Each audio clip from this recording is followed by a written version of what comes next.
এই আসমা ইয়াসমিনকে? কে এই মহিলা? হ্যাঁ, তার সাথে তোমার এত কিসের কথা? বলো, কে এই মহিলা?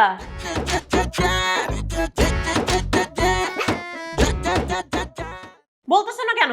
তোমার একমাত্র ননদ,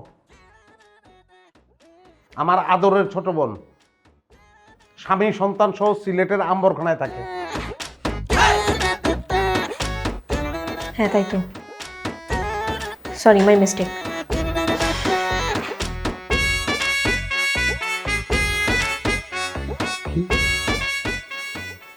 এমন ভাব করতেছো কেন? তুমি কি আমার সন্দেহ করতেছো নাকি? সন্দেহ না করার কি আছে? তুমি কি মহামানব যে তোমাকে সন্দেহ করা যাবে না?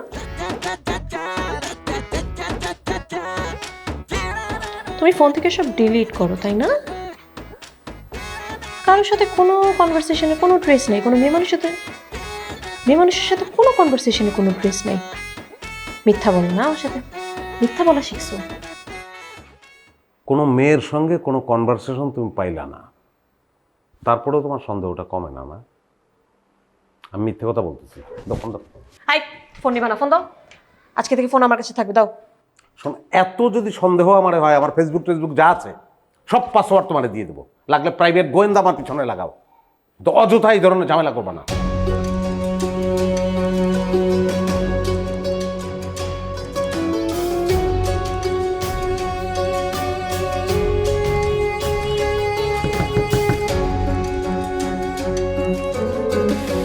ভাবি, চেক করেছেন?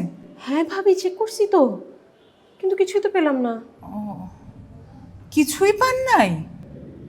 কিছু পাই নাই বলতে কিছুই পাই নাই। হ্যাঁ এক্স্যাক্টলি, ওর কোনো সোশ্যাল মিডিয়াতে কারোর সাথে কথা নাই, ফোনের কোনো মেসেজে কারোর সাথে কোনো কনভারসেশন নাই, মানে আমি আর ওর বোন ছাড়া কোনো মহিলা মানুষের সাথে কোনো কনভারসেশনই নাই। এমনকি আমি যখন উল্টা বললাম, আমাকে ওর সব পাসওয়ার্ড দিয়ে দিতে চাইলো। পাসওয়ার্ড দিয়ে দিতে চাইলো? তাহলে তো সমস্যা আরো বড়। আমারও তো তাই মনে হচ্ছে ভাবি। হ্যাঁ হ্যাঁ, ভাবি আপনার মুখের এরকম অবস্থা কেন? আরে তুমি চলে আসছো, ভালো হয়েছে। তাড়াতাড়ি ফ্রেশ হয়ে নাও, আমি খাবার সব টেবিল বাড়তেছি।